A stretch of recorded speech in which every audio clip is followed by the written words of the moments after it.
And we're live. And we're I think live. we're live anyways. Are we?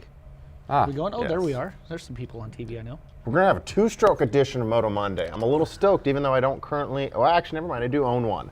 Do you? I do own one. An Elsinore. Oh, that's right. I have You're an Elsinore. 79, right?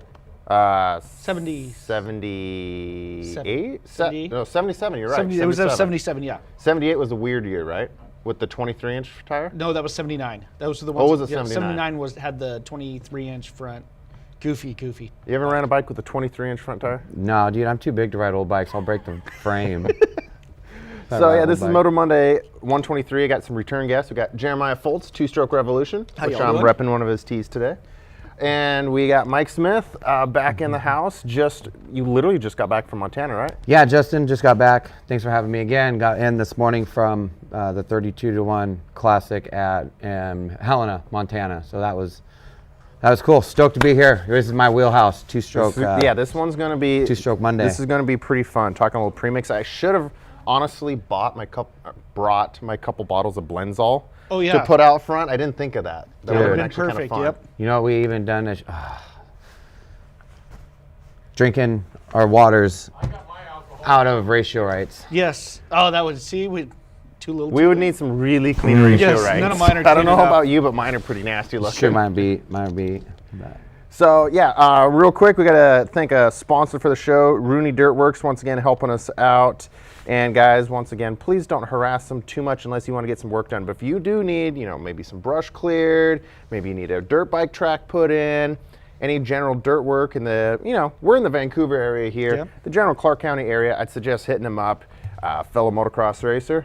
So shout out to the Rooney Dirtworks. Done some work out of my place, so. Done some work with you. Yeah, I know you know Tanner.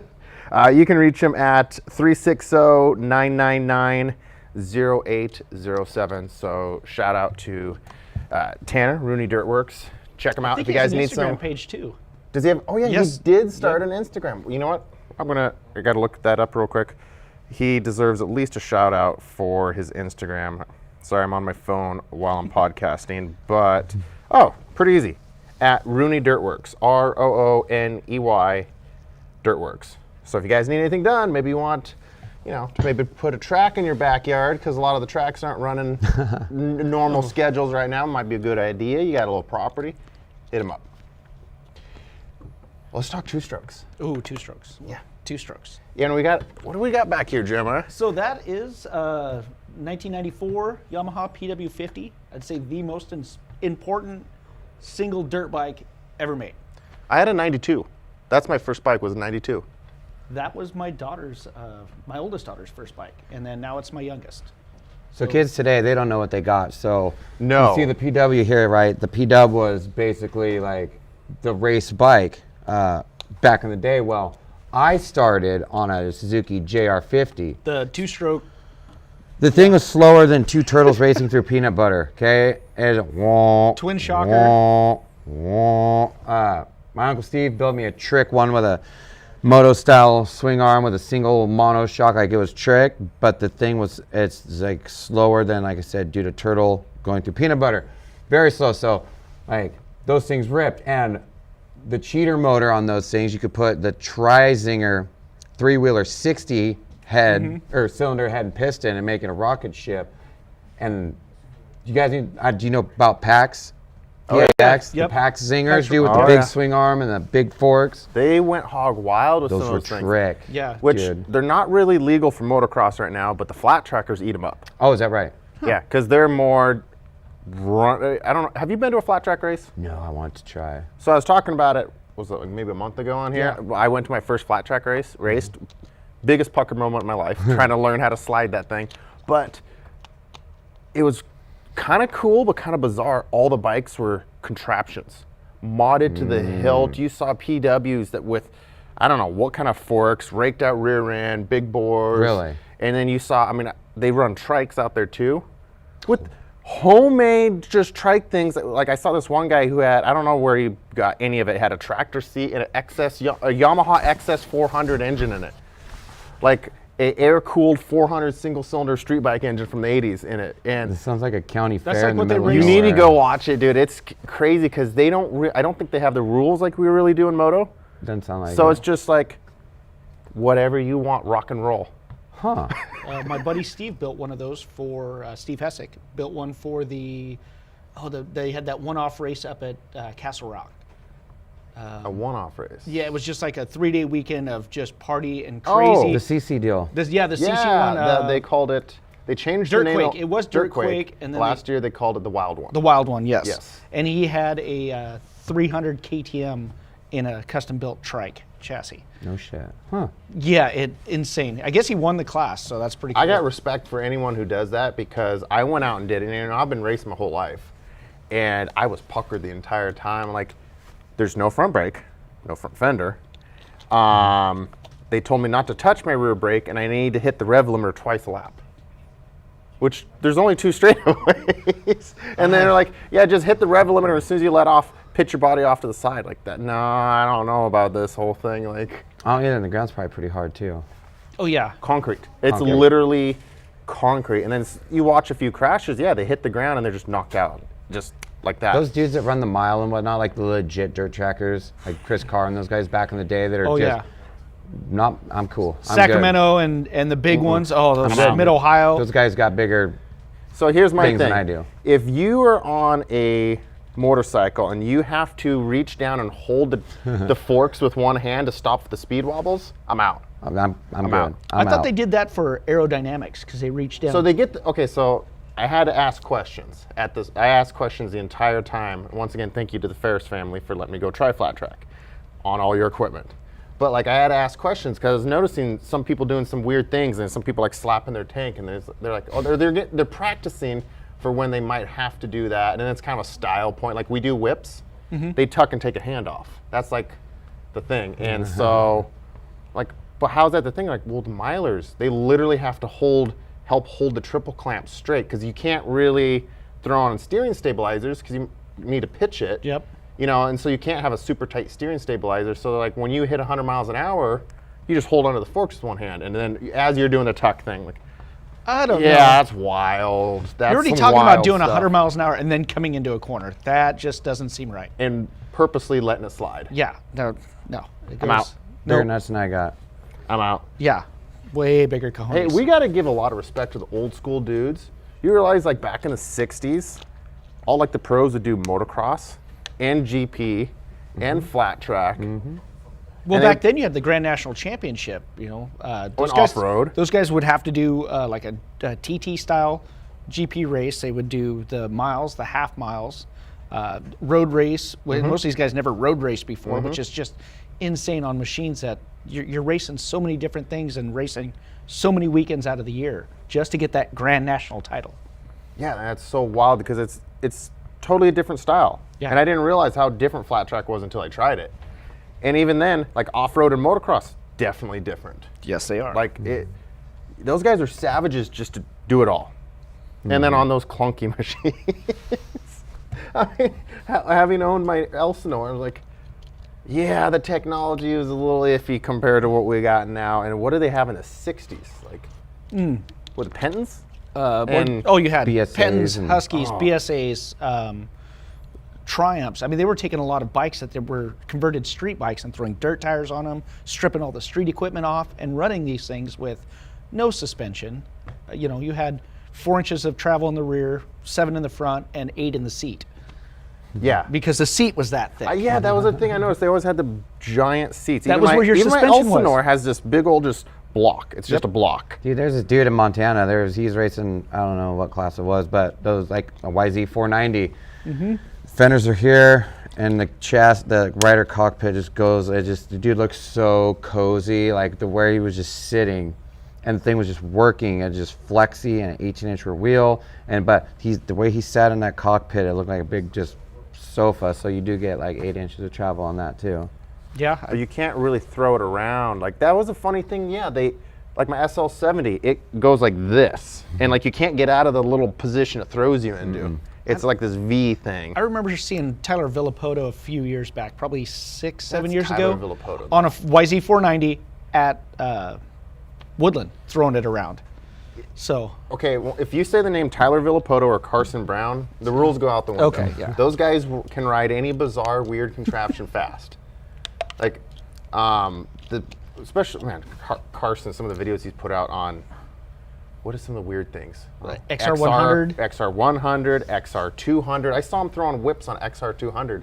You shouldn't be able to do that. No. Well, we know what a 100's like. Yes. No power, no suspension, no brakes. I think I passed you once on it, though. You did pass me, but you Before didn't it finish the broke. race. It was almost my claim to fame. I was leading, what was it, the 250 AM class? At Riverdale? Steve Corey, yeah, Steve Corey's Corey's. It was Riverdale at with the River Rat GP, I think, wasn't it? The River Rat, yeah. Yep. Dead last start on a XR100, stock bars and everything, pink grips. Oh, yeah. Yeah. Bent the bars. Just by riding it, probably. No, you bent the. I flipped over the bars and I hit the mud. I hit this mud section and it just stopped the bike. And we did this kind of tumble thing and it hit some trees and stuff. And I had to go run after it and find it in the bushes. And by then the bars were like this. And then let's see, we lost a couple teeth off the sprockets. That was nothing as impressive as having the rear brake wrapped up and around the foot peg and touching the swing arm. Oh yeah, we fully wrapped it all the way around the peg and back around again. And then we, things started to go south though as I lost the front brake. It completely burned out. And then lost a few, what did we lose? Like 1 off the counter shaft and 3 off the rear. Yep. Teeth on the sprockets. I lost a motor mount bolt and it starts wobbling. Oh my God. And the second one came out, lost the nut, and I'm pushing it in with my knee as I'm riding. Still probably runs as good as the day it came off the showroom floor, though. We eventually lost the transmission. Ah, hell. It was a good run into the last lap. That was, well, and once you lose the bolts on those 2 bolts on an XR100, they would keep the chassis Yeah, 'cause there's from only going 3. like this, so it's There's only going this 3. way. Yeah, it's sketchy. Normally a very reliable, slow little trail bike, but that day it was done. Yeah, It it's was a not made 95. it's not made for adults to beat on them. So No. like the TTR 125, that bike can take some abuse.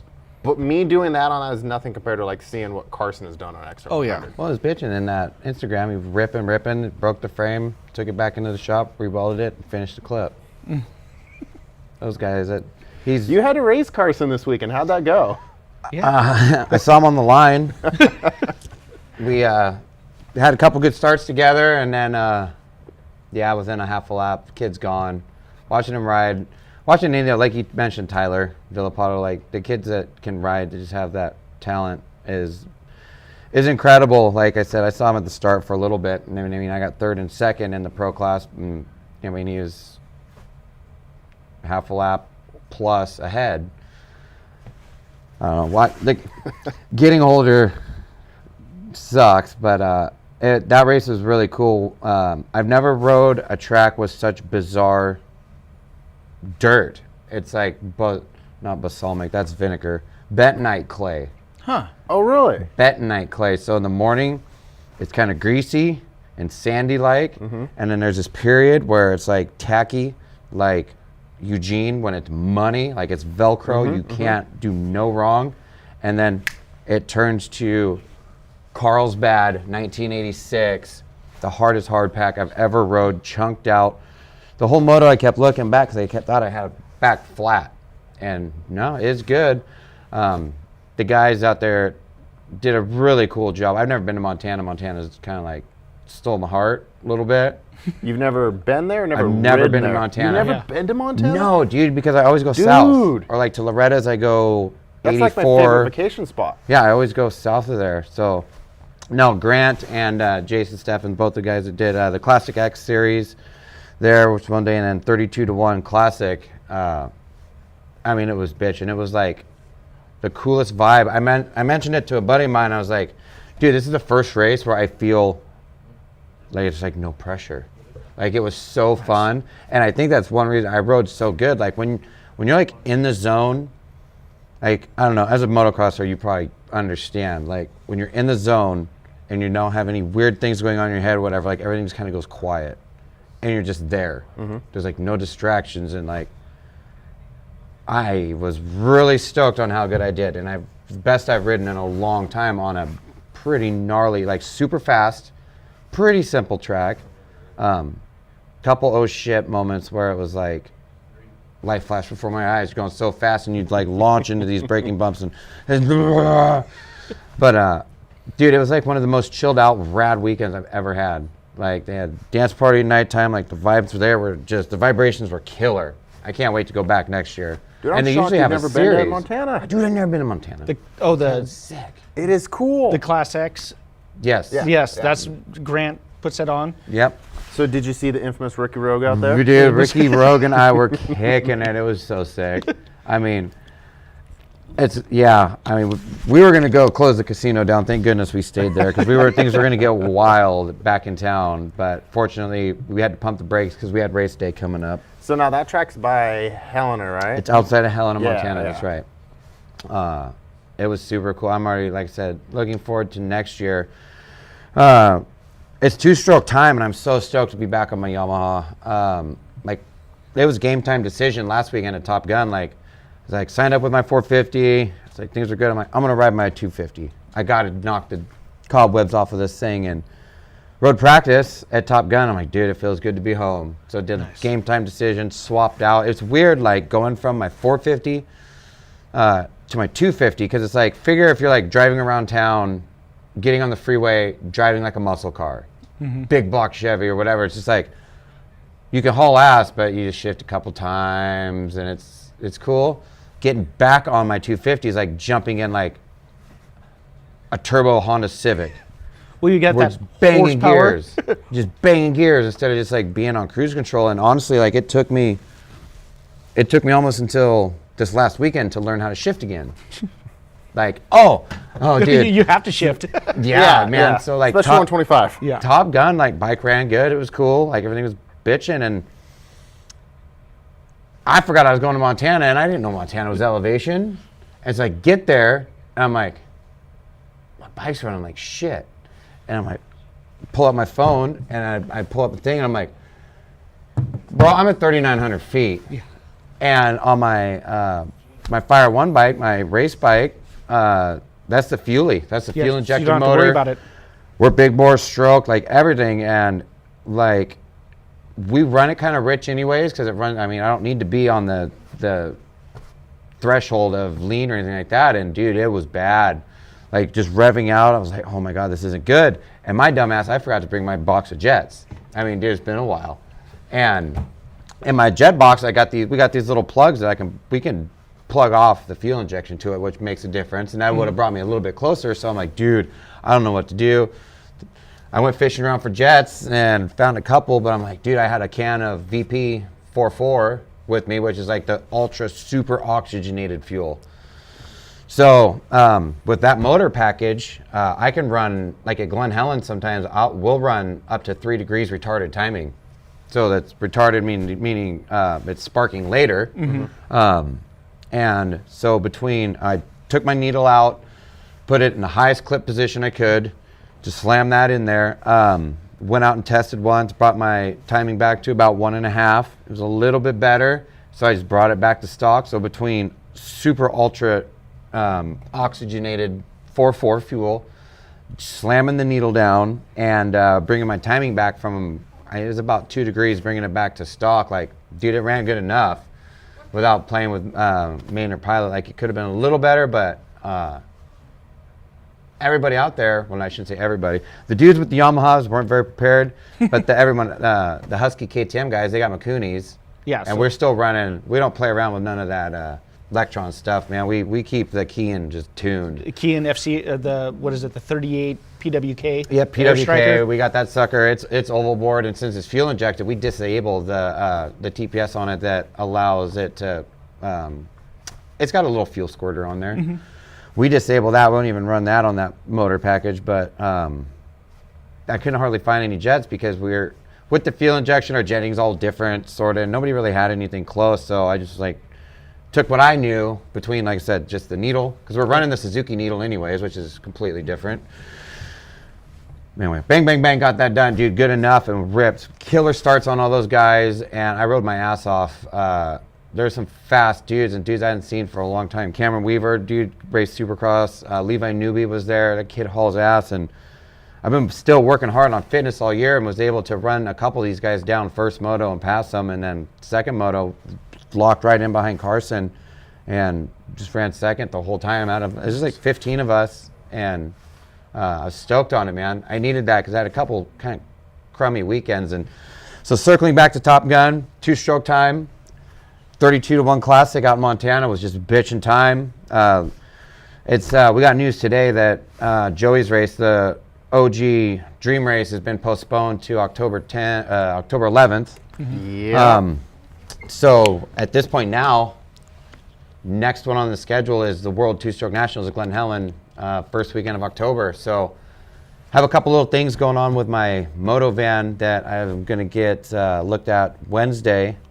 Once the van's got a clear bill of health, dude, loading up and going to go south and get ready to try to get another 30 Pro championship, and goal is top 20 in the Open Pro class down there. So being down there for a while again and just getting the two-stroke dialed in, locked in, so we're as prepared as we can be. Man, I'm stoked to go back down there. That race is I don't want to ever miss that race. This will be my 4th year in a row down there for that, and it sounds like I can't let the cat out of the bag.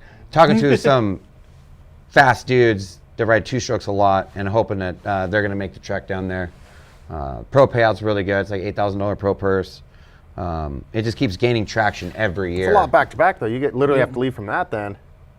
Dream Race next weekend, right? Dude, that could get wild. Like, I want to do that. Hopefully you don't break anything. Knock on wood. Where's some wood? But like, you know. So with that schedule, I mean, yeah, I could do that. Come back home, do Joey's race. I'll keep an eye on the weather, stay tuned to everything, and then go back down or stay down. We'll see for World Vets Championship. Wait, when's the World Vets? World Vet Championship is at Glen Helen the first weekend of November. Yep. Okay, so a couple weeks after then the Dream Race. You got like 2-3 weeks then. Like 2, yeah. 2 weeks after Dream Race. So, and then, well, because I plan on staying down there to just stay, because the World Vets, I would really want to top 10, 30 Pro. Been asked to represent Team USA on the Designations team down there, so I want to do that. And I need to talk to Chris Cecilia or Bill McDonald or somebody, because they've also got the weekend before, which I believe is October 24th, is the big SoCal Vintage Race. That's the one where they do the Marty Tripes 100cc Revenge Race, isn't I believe it is. Yeah.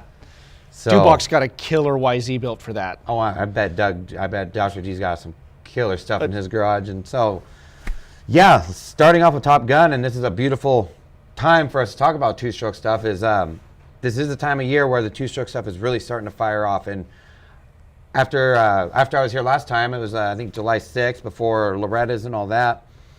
That big stuff is done. Top Gun kind of closes the curtain, all that. Closes the curtain on basically the season somewhat, and then it's just the floodgates open for the two-stroke stuff. Joey's race, well, Two-Stroke Nationals is usually at the end of March, and with stuff that's been going on, fortunately we call we're it able to have 2020. it. Yeah, typical 2020. We'll call it 2020, yeah.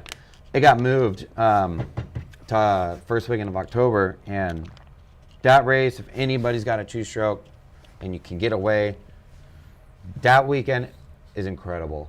Full gates. Jeremiah? I went down there in 2016 just to go. We were visiting and got to go there, and it was really cool when they were doing it, because they were running on so you had REM running on the REM track, which is their weekly series. I think they run 52 races. It's every weekend they race that race. On the big track, they had the Two-Stroke Nationals and the what was it? The Loretta Lynn's qualifier there that weekend. Well, so it was insane. There was some fast guys there, and there was so many two-strokes, just everything. You got to meet everybody. Their guys were like, if you brought your gear, you can ride my 500. I'm like, I don't want to ride the 500 on that. No, That's a big track. Walking around that place, you're just like, if you're a moto pervert and you're into just trick stuff, like, there's a plethora. They got the vintage classes, kids classes, and they might even need qualifiers this year, because there was dudes starting. I think they had 30 or 43 entries, both 125 Pro and the Open Pro class. And I drew a really shitty gate pick. I was like way on the end, and there was dudes that were behind the gate, and just like Joey's race up here that we have. 40 125s taking off and heading down Glen Helen. Glen Helen's start straightaway is so big, and just sending it into Talladega. Oh, dude, it's so rad. and you're in the Mecca, obviously you're in SoCal, and all the hot rod shops are out there. And the pro class, I mean, I know Alessi's going to be there on both that ESR bike and a 125. Zach Bell's always strong there. You got, I mean, Ryan Surratt. it's I mean, you could just go on and on and on, and the competition is tough. It's Oh tough. yeah, I've seen some of the names show up. Like, It's tough. have you noticed the two-stroke world? Okay, you've been doing this for a while, right? Okay, the two-stroke guys are almost going like the direction of where the pit bike guys went. That they're just modding these things to the hilt, and like, you know, because you don't see as many quote-unquote show bike four-strokes, but you see some ridiculously tricked two-strokes, even locally. Some guys will build one that like has everything from the cone pipe to you know all that. Like it's almost become like a thing. Huh? A-kit suspension. A-kit suspension. Yeah, I mean it's almost become like a thing. I think maybe because it's just a lot cheaper to go buy an 06 125 or something. Like, oh well, you know, I bought it for $2,500, whatever. I got all this now to have fun. But you see some trick Oh, dude, down two-strokes. there you see so much trick shit, and it's like there's dudes down there, and it's down there you can source so much trick stuff from that area because it's, I mean, obviously it's the locale, and there's dudes that build these trick bikes for the fast dudes to ride. Like they invite them, and then you got like Dirt Rider, Swap Moto Live. They always build these bikes, these trick bikes, and you've got Wageman, Wygant, all these other guys that are riding the Zach Bell's bikes. Those guys are riding those KXs out of Chaparral, dude, and those things haul ass. And Precision Concept build bikes. Yep. And just for these, you know, the guys to ride them, and man, they all sound killer. You just smell like you're just around two-stroke all day, and you're just, oh, it's the greatest day ever made. There is some trick stuff down there, and the factories even get in on it. Husky, KTM, they've all building their bikes that are running down there. Yamaha also. So See, it's gonna be a trip to see what happens, because so usually it falls in March. It's the end of Supercross. Everybody's still kind of gung ho. Last year we had some dudes like Tyler Bowers came out with his 500. A-Ray was there. Some other dudes, because it was an off weekend for Supercross, and so those guys, I mean, dude, the payout's pretty good. They went and made some money. So with the Two-Stroke Nationals this year falls on Colorado round. okay. Oh, so does it? It does. However, the pay for outdoors sucks. Stuppies is a little better for a privateer, but the pro And rumor payout. has it outdoors was a little lower this year. I don't know. I mean, I've yet to find anything like concrete, but a couple guys like. Well, dude, and for Colorado, man, I mean, we're still 3 weeks out. They could have snow. Yeah, you never know. It could snow. Like, dude, it's Oh snowing yeah, in because we're Wyoming. running late Yep. this year. Yeah. First weekend of October, and then the following round is October in fall. Colorado, Yeah. man. Yeah, that's different. So there might be a lot of guys that duck out from the Colorado round and just stay in SoCal, and then you've got that going, and then you're right into Palace. hey, So, side note though, I might be down to see a snow race. God, could you imagine? I might be down to see a Colorado snow race. Oh, Like, that would be sick. Yeah. just because we had that one at Riverdale 2 years ago. Oh yeah. It That was so sketchy. In the morning, I was looking at this like, why me? But then after about like an hour and a half, 2 hours, like, oh, it's kind of fun, and the pictures are epic. Oh, yeah. Especially like some of the first practices, blowing up some berms and throwing the snow. I've Yeah, seen some of those it's shared cool. via social. You see some of those sites where it's like moto fans only, and it's just like those total satire where it's like somebody just like types in hashtag motocross and they just start stealing pictures. Yeah. I'd seen so many of those in the weirdest avenues, like when you pull up Facebook and it's like shit that might interest you. Oh, yeah. Whatever. And you Oh, look and you're yeah. like, dude, that looks, is that the finish? That's Riverdale, and then like it's all in French. Yeah. Because like some, Pierre guy in France just whatever. Yeah, it's like a fan page where they post like 6 times a day of just stuff. Just stuff. Yeah, and But yeah, those pictures have gone. I got seen that Riverdale round was pretty epic. That's when I did my Ricky Bobby outfit too, and I had an Yep. open face helmet and 6 inches of snow. That sucks. That was so sketchy. I was in a 2-wheel drive Ford F-250 diesel coming up over the hill thinking, I'm not going to make it. And then trying to leave, and I announced the last motos of the day, and you couldn't see the guys coming out of the back. The snow was coming so hard. That's rad. It was Yeah. wild, but we did it, and we had Yeah. over 200 entries. Everyone, I thought people were going to throw a fit, and They even the embraced moto it, huh? parents. Huh? Oh yeah, and then even embraced moto it. parents were like, "Hey, let's rock and roll. Let's just do this." Like, so cool. I like you guys. This is cool. They were saying we're going to run the 50 class no matter what. And it's like, Wait a sec. I thought they would all, have a fit, but the 50 parents like, nah, let's just do it. Let's rock and Other roll. than being chilly, the track was probably good because it kept it like, especially Riverdale. If it's gonna rain, just let it rain. Yeah. Just let it with any track. Just let it rain so it Yes, wouldn't if melt. anything, the snow actually kind of, I think, sucked some of the moisture. It wasn't that muddy. No, it wasn't. It like the moisture was sitting on top Gotcha. rather than soaking it into a mud fest. So it was actually okay. It just made for some interesting pictures. Yes. And you didn't know where the ruts were under the snow until we cleared it all through, with a few practices. But like, there were still a few ruts and stuff out there. You had no idea where they were. That was the year I was racing the 300, Husky 300. I think it's going to be a rule now. I can't ride with you there in the winter because we've had too many bad incidents. Me and Jeremiah one time were out there and it was getting to the end of the day, so it hit. You mean below- Eric? Oh yeah, Eric ran you over. Yes. Eric Danian ran him over because we hit that point where it was below freezing. It wasn't in the middle of the day, but towards the end of the day, it got below freezing, and the track already has ruts and lines and everything, and suddenly frozen. It turned to frozen ground.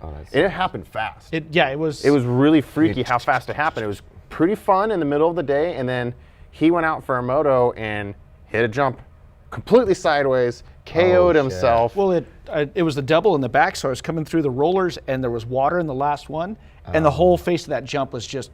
It was a sheet of ice, so it just spun all the way up it, and I came up short, clipped the second part of the double and over, and then Eric cleared the double. Eric Daney but landed riding on behind him. my bike. Dink! Right over him. That was one of your nastier concussions. Not the nastiest. Though. Not the nastiest, that one but that was one of the nastier. And that was the Wednesday before Thanksgiving, because I think both of mine happened the Wednesday before Thanksgiving at Riverdale. That's why we're not going to ride Riverdale together. Like, I'll ride, you announce, or you ride, I announce. Let's just not. But that wasn't a race. That was just practice. Let's We were out not there on ride. a Wednesday Like, practice. the winter, as we've had too many weird incidents, man. Yeah. And, well, the races have always been good, though. We haven't had any problems. We've raced the races together, but it's practice days in the middle of the week are bad. Yeah, and you're like me. You get nasty concussion. Yeah, it's. He That was, last one I was sleeping. yeah, you're snoring. Yeah. Hey, I know this is not a fun topic, but I gotta laugh about it because I've had so many. But like, what would you say is the worst concussion you've seen like at a race? Like, because I know mine. It's actually not me. I got some good ones, but anytime there's the fish out of water stuff, I can't watch it.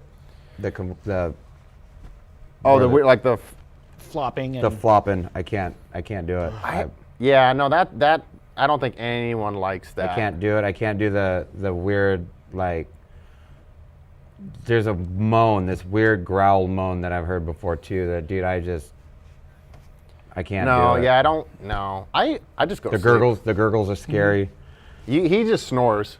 Oh. I got him Yeah. one time. He just was like literally snoring out on the track.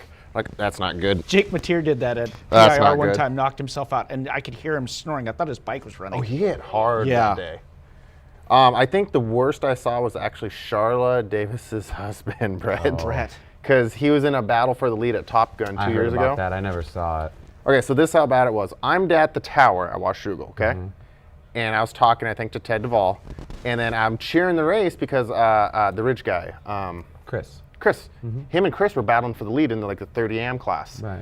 And I was like, no way. Both are my homies, cool dudes. I'm like, I almost don't want to cheer for one guy or the other, but hey, Brett's on my team, so I'd kind of like to Yeah. see him get it. And he passes for the lead on the last lap, and then they go over the road jump, Yep. and they disappear. And then coming back around, there's only one guy. One pops over. I'm like, oh, that's not good. I wait for a bit, and I see a flagger start running. Crap. So I start chucking it. I'm in shoes, so I just sprint. That hill's a little gnarly by the time you get to the top. It's I'm like big. out of breath. It's Big Hill. By the time I get to him, he's still snoring. That's how bad it was. So that's a long distance. I have to go past the whoops, a long all the way KO. winding up the hill, cross the track. And what he had did is he had landed off the road jump and hit some braking bumps last lap. He's got arm pump, hasn't raced in 10 years. Fourth gear pinned into the woods. And as he gets near the fence, he lets go, but he's going head first. Into the- And it left like a comet streak through the fence, broke through the fence into the woods. And he didn't break a single bone. He, 60 helmets, I think. Yeah. Bravo. But to see the comet streak type looking thing and him snoring in the woods was a little freaky. But he got up and didn't ride for a long time after that. But that one was, I'm impressed actually. Like he got away from that. He was cut up head to toe, and he was out obviously for several. However long it took me to run up that stupid ass Washougal That's hill. a long ways. No, there was one. I'm not going to talk about it without their permission, but it was bad, and the gurgles and all that other shit. And then when they were at the hospital, they had a brain aneurysm, almost killed them. And still things aren't good to this day. And again, I'm not going to tell a story without their permission, but I rode by and saw it, and it was freaking scariest thing I've ever seen. And then with the aftermath of it, almost losing like a friend known since. I mean, we were little. I mean, we're all adults now, but it was so heavy duty. And I think about a lot of that stuff now. Like, I'm not the fastest dude, but I go fast enough. And I had a dinger at Mammoth in 2018 that I still have some wiring issues from. And I've been racing since I was 3 and have had so many concussions. And this is at a time when we didn't have the helmets that we've got today. Which have come a long ways. Come a long, long ways. And I get them pretty easy. Knock on wood. And so kind of one reason why I was doing this big push this year is because I do kind of, I always say this, but I kind of want to back it down a little bit. But then again, it's like, dude, things can happen on the way to the track. But then it's like, well, then do you want to put yourself in those positions that can accelerate the potential for injury? But then it's like, well, then what are you going to do? Like, so it's this like thing I've been battling with personally. So I always just ride. I try to always ride in control. I don't push it. Not saying that won't. I mean, you can still crash even when you're doing 5 miles an hour through the pits, you know. Yeah. But that's one reason why we love doing this crap so much is because, like, I mean, you're alive. You know what I mean? It's scary. Exactly. So, and that's kind of my take. I mean, I get the head thing. Like, the whole reason I haven't ridden this summer at all is from a concussion. Mm-hmm. You know, I mean, that was number 17 for me. I've had that too many, and I've had some sketchy ones. I got to kind of laugh at it too, because what are you going to do? You can't change it. Sometimes there's just those flash ones and you come to. I've had I almost lost an eye one time. I learned always wear your goggles. I took a rock to the eye. Yes. Mm-hmm. And I had to wear a pirate patch for almost 2 months because the eye was I was bleeding. It was weird, and that led to a concussion and stuff. So but like, okay, so we put ourselves in these situations. But you literally just said it. But that's part of why we feel alive when we do it. Is we kind of know the consequences. I think it's holding yourself back from doing that something stupid like, I'm in the wrong gear. I took the inside.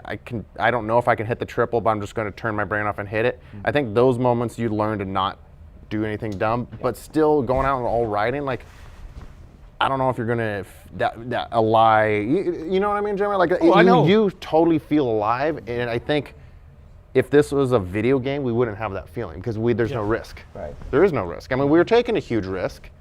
Anytime we hop on a bike, at any day, I was screwing around on a pit bike actually last year. Those things will always get you. I was screwing around on a pit bike and just playing with Gina, and next thing you know, threw a chain, flipped over the bars, landed on a rock, cracked my hip, and got a concussion. But it's so almost like because I know they do hurt you. They do hurt you, but it's like we know that, and that's kind of what I think adds to the alive fun factor, you know? Oh, I mean, and skydiving would not be as fun if it's a video game. No. Yeah, I'm cool with that too. Yeah, but just the general idea, like it's a risk. Perfectly good plane. That's why you get crazy. the rush. Mm-hmm. Yeah, it's the rush. It's like it's been this little conundrum I've had on a personal level, just especially getting a little bit older and whatnot. But I always think that, but then when race day comes and I get on the line, dude, I'm just so amped and it's so rad. Like, I don't know, coming into the first corner and just like last weekend at Montana, this dude I watched, he'd do the 30-second board, he'd walk to the doghouse, he'd go in the doghouse for a second, and it would gate drop, okay? Well, I'm like, cool. Dude, they had a huge concrete pad, right? So I'm like all the way at the back, and dude's like walk close, so I just start creeping. And well, this last moto of the day, watching dude, waiting for the time, okay, he's getting close to the doghouse, getting ready, and dude's like, from myself to Jeremiah, wait, and the gate drops. so he had somebody like hiding in the house, right? And I'm like, Nice. what's up? So I'm already, dude, I'm like, whatever, like a quarter of a bike length behind these dudes. And just that rush when you come in and you see everybody kind of get on the binders. And I was on the outside and I see him slowing down. I'm like, dude, why are you guys slowing down? Like, you got so much longer to go. Came in and like, they had this little berm on the outside. So I did a sweet like BMX, like pulling the clutch, hit the back brake, slid that bitch in, just railed around the outside. And just like that stuff to me, like just so, that's what makes moto rad. But you know what I do want to get? Speaking of two strokes, I want to find like an 04 KTM 300 MXC with a 14-gallon tank, and I just want to go trail riding.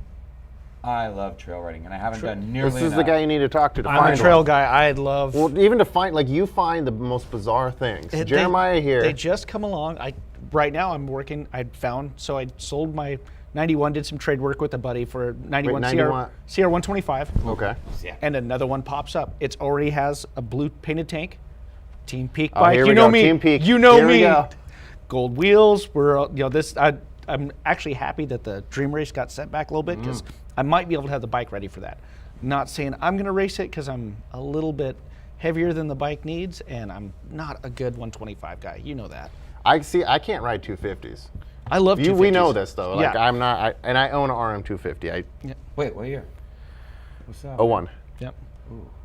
I love 125s, dude. If I was I still ride one now, but if I was a $150, I would literally not have any other bike than a 125. A screaming 125, I will ride the piss out of it. That's the riding I love, is aggressive, wide open, just wringing the guts out of it. That's when I was like younger, getting ready to turn pro back in the day. I loved my 125. I would ride the shit out of it. I was tall then, obviously then too. Tall seat, bars, the whole 9 yards, dude. And I love that wringing its guts out. And I think that's why I like my two strokes so much. I love that the aggressive, and it takes a skill set, thinking ahead. My 450 is cool. It's fun. Like 450s are cool bikes. Like they're fun. But dude, getting on my YZ250 again, I'm just like, So let me ask you this. Let's say 2021, you're allowed one two-stroke to ride for the year. One. You only get one. What would it be? For fun, let's say you're not doing any national caliber, like you're doing is local it stuff. including my bike that I have right now? Yeah, you get free reign. Like you literally like get a pick. I have a feeling. I know what Jeremiah's is going to be, but like, Do I get to keep my YZ? yeah, they're like everything else just puts in the garage for a year, like just set aside. But you get one bike. What would you say was your favorite one, and that you could just go literally throw a ton of laps on? Oh, well, dude, if I could find a brand new 08 RM250, that to me, that hands down, that's probably one of the greatest bikes ever built. The 04 to 08 RM250, that package, I would still be on them if they made them. Oh, I didn't can't. expect that. Okay, 08 RM250. Probably. Jeremiah. Me, it's either going to be like a KTM 250 XC or I was waiting for the 300. Okay. TX 300. Oh, okay. Let's see. See, but the Husky doesn't make a 300 or a 250 in that off-road GP bike, so that's why I say I actually like the 250 a little bit more than 300. The 300 hits so hard. Really? Well, you watched me out at Albany on the 300.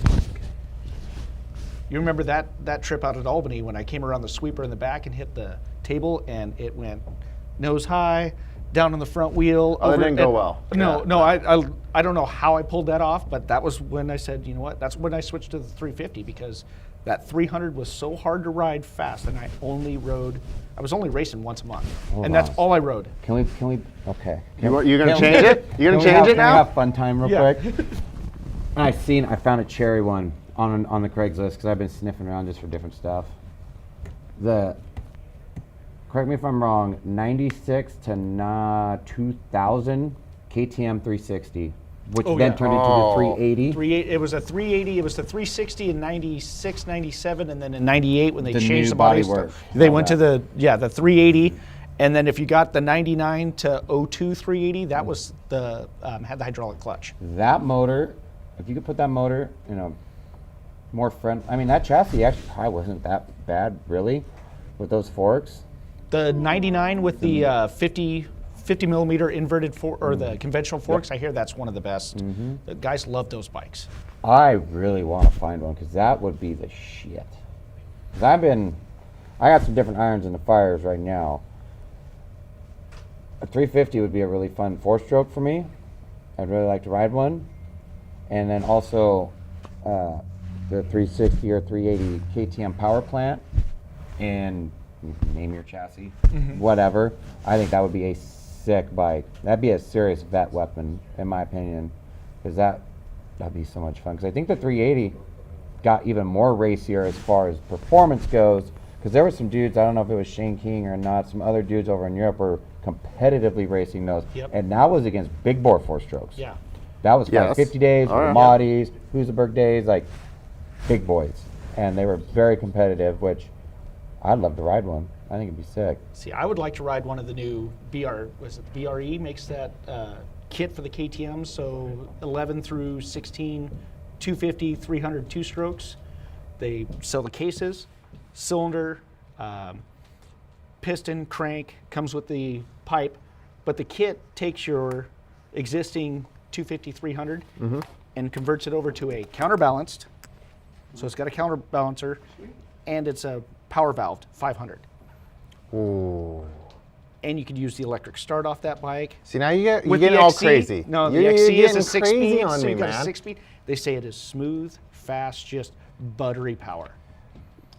What's my pick on a bike, Jeremiah?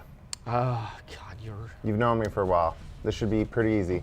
like if you were gonna We're two-stroke bike two-stroke per year. TM 144. Well, I was gonna say the 02 125 02. with the Olins, but Yeah, that's- 144. I actually preferred the power band on the 144 because it was. We own the same TM 144. I think we sold it back to each other 3 times. I don't know. Yeah, it went back and forth. It went back and I forth. love the power band on that bike. But the okay, so I had a few TM 125s, but it was a very aggressive power band. They didn't have much on the bottom, and then when it hit, it was, oh, we're doing a wheelie kind of hit, you know. God, that sounds good. And hard mid-range and over rev. it was a very aggressive mid range, and honestly, the 02 that we had, the 2000 2001 didn't have as much, but the 02, it was ridiculous. It was not an arena cross bike. It was an outdoor, because once you hit the mid, it was so aggressive in that. Man, Whereas the you still got 140 that on hand? Your dad has that bike, right? My dad has my 02. Yep. Full Olins. It was the motocross action Yep. test bike. I believe it was, yeah. Yeah, we had, who was racing? So, really sad growing up with your dad who has a dealership, and you know, he gets you a bike and it's cool and all. He's like, by the way, though, we have this rider.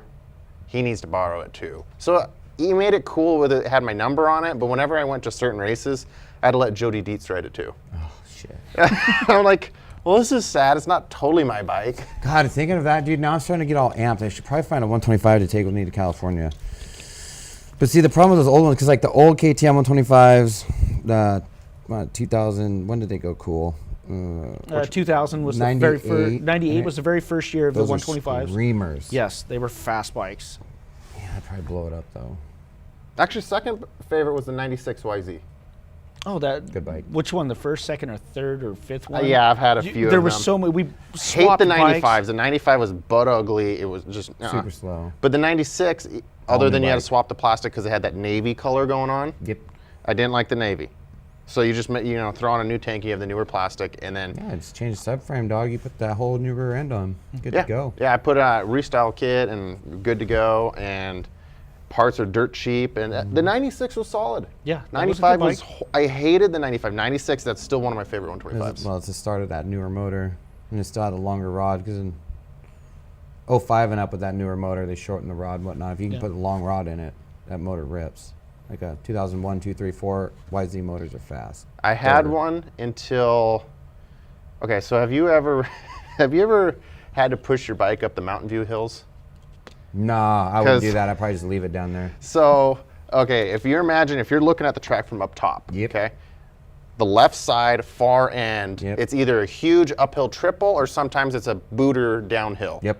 Okay, so it was a booter downhill, and I hucked it on a 125. So you'd come down and you take a right to go along So the you tree land line. way deep down, and it was a 180 right all the way back up. So I hit that, and I was having fun because it just booted you. So you could throw it out, you could fender slap, whatever. You're just kind of floating. And you can't screw it up because it's got the longest landing in the world.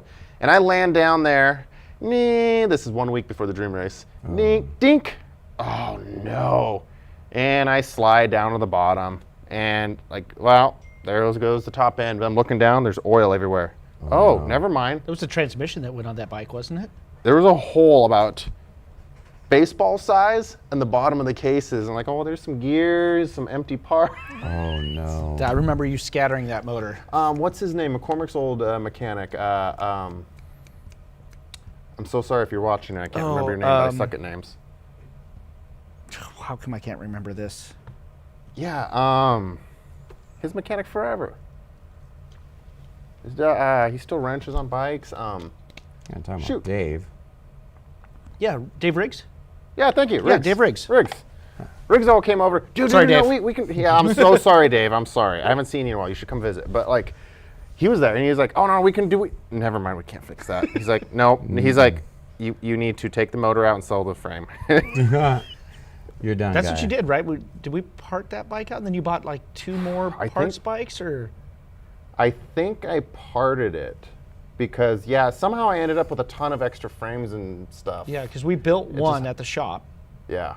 And But that was beyond repair. I mean, it literally had a hole, and there's the crank, there's a few gears. I mean, it was done. That was the bike. The next one was the one you got from Rob because that's the one we had to strip all the pink powder coating off of. Oh everything. yeah, that was fun. Yeah. I love that hole looked just like the hole that's in my current moto van. Moto van It did, trip. yes. Yeah, same kind of thing. You just look down there like, I think the rods wanted to come out and play because Oh, they're you just mean you blew a hole in the moto van? Yes. Yeah. Oh. How's that for coming back from the ridge? I make it about 50 miles down the road in 100-degree weather. She's running a little hot, and suddenly, oh no, pull over. And I look in the bottom, and there's just, much bigger than a baseball. It's a hole, and yep, that's a rod. Oh, Well, you're not supposed to be there. Because the time before it blew one of the spark plugs out of it, and we fixed that. That was a common. Yeah, we've had to fix that a few times. The Ford, what is it, 5.4? Yeah, Triton motors. Yeah, the Triton motors tend to blow spark plugs out the top. Right This out. time, though, the rods decided they're going to come all the way out the bottom.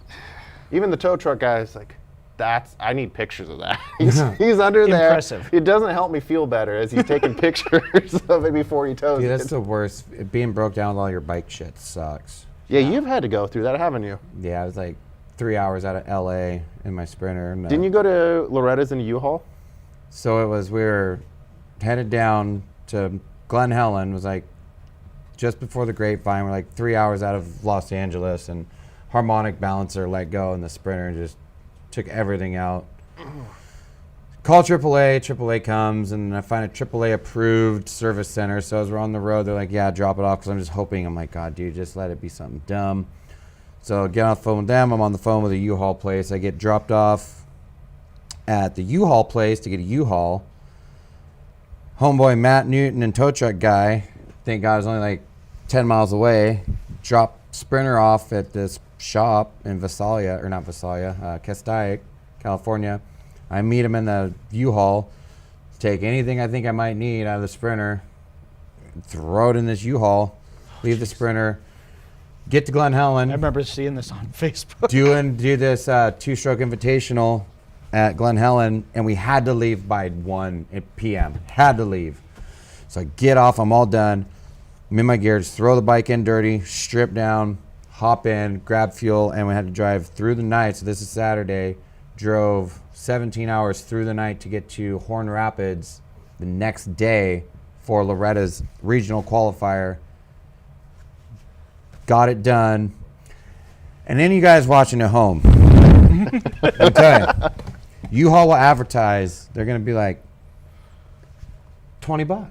They don't tell you that it's 89 cents a mile. Oh, no. So I'm already like 2 hours out of Los Angeles at this point. So that mileage, to and from the track, bombing through. Oh, dude. So I follow maps, right? I'm like, maps. quickest way, right? I'm like, cool, dude, this looks good. Bro, little middle of nowhere, Nevada. Like, everywhere's nowhere. Long story short, dude, it was like a $1,400 U-Haul bill. The shop, man, the shop's like, dude, you got problems. Like, we can't fix this. You got problems. So I had to get it sent home because I'm not going to leave it at a shop, dude. You leave a blown up rig at a shop in SoCal, they could just be like, oh, by the way, you need this. Yeah. I'm like, dude, I need to get it home. I'll get a transport company to ship it home. Dude, between the U-Haul and getting it there, it was almost $4,000 before they popped the hood. Before they even popped the hood, I was in at $4K. Quick little fun story. So, dude, me and Matt, Big Newt, like, man, we're in this U-Haul, bro, and we're in the middle of nowhere, right? And for those at home watching that don't know who Big Newt is, Matt Newton, by the way, for people who have no idea. shaved bald head, and he's got this beard, and he looks kind of like a terrorist. Actually, a lot of like a terrorist, because the way his beard's bushy and stuff like that. There's peanuts and stuff he hides in there. But he looks like a terrorist. So, dude, we're cruising right, and my maps thing says, proceed to so-and-so Air Force Base. And we're on the 395 that is in the middle of nowhere, Nevada, right? So we're in a U-Haul in the middle of nowhere. And I got a homeboy who looks like a terrorist. And I'm like, dude, we're going to die. They're literally going to swoop in on us because we're in a U-Haul driving straight through this Air Force Base. And it's an Air Force Base where, whatever, dude. In a van, right? Yeah. In a U-Haul. In a van, yep. 14-foot tall fences with barbed wire. There's like bunkers, man, and like things are getting weird, right? There's these satellite dishes, and dude, it's just a weird place to be, man. I'm just trying to get to Horn Rapids, and I'm just like, dude, we're gonna die. They're gonna hem us up. We're gonna have. And he's like, dude, shut up. We're gonna be fine. And lo and behold, just drove right through. We were cool. Oh, and then we got super troopered. Okay?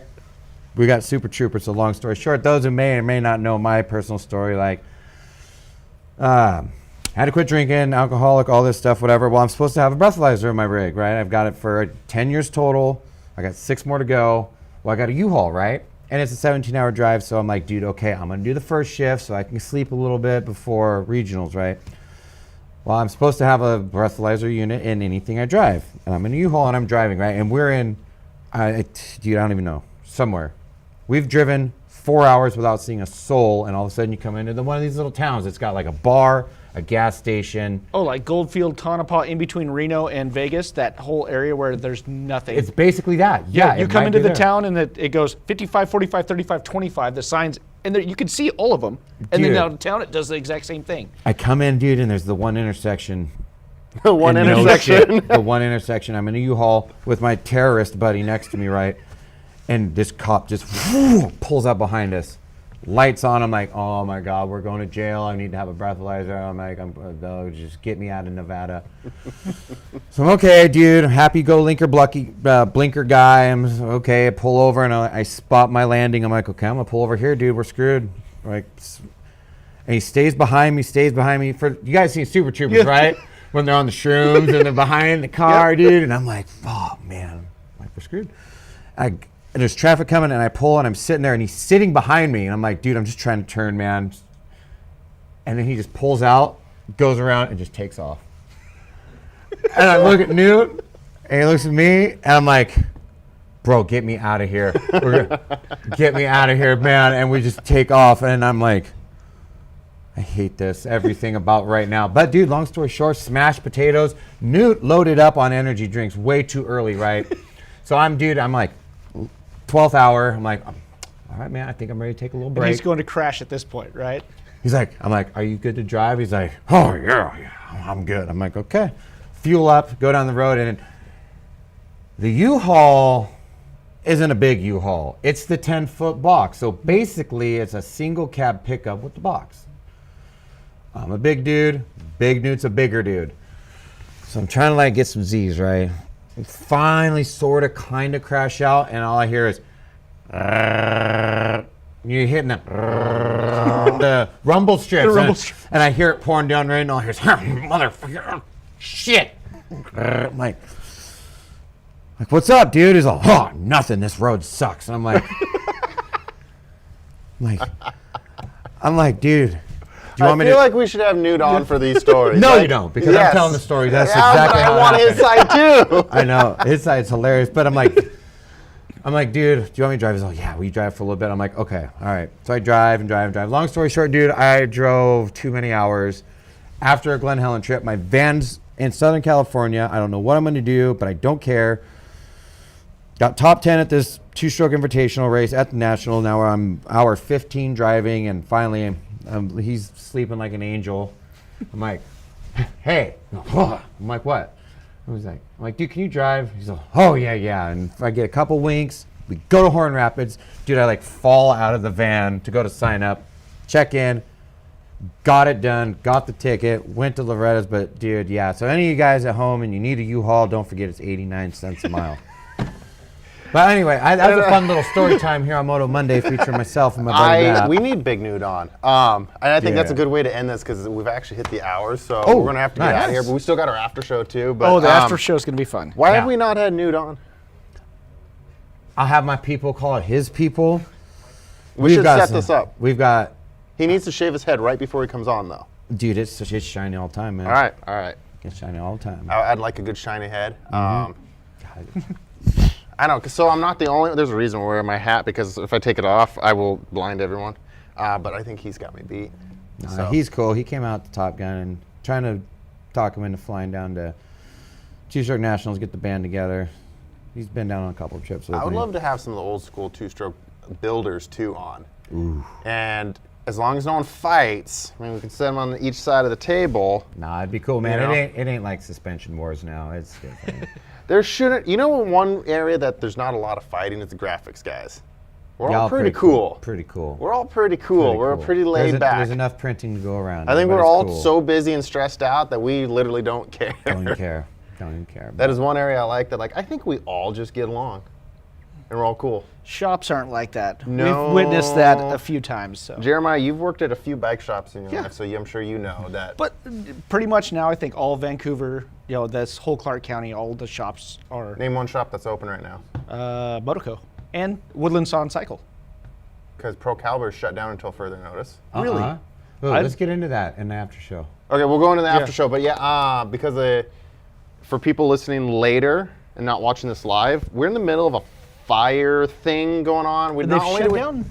Not only do we have a pandemic, and not only do we have riots, and not only do we have, I don't know, I think locusts are going to be next, but right now we're in the middle of this fire thing, and it's there's literally even inside here. this studio Oh, we have wow. just a haze. So No kidding. it's pretty wild, and yeah, it's shut down all the shops. But we'll get into that in the after show. We're going to shut this thing down. We'll be back in a few minutes.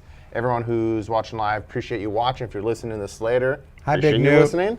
Buddy, And, hi, Hotel. Big Newt. Hope you're watching, friend. This has been Moto Monday number 123. Been a fun one here with Mike Smith, Jeremiah Fultz. Thank you guys. Thank you for having See you in a us bit. on. We'll be back in just a few minutes. Sweet.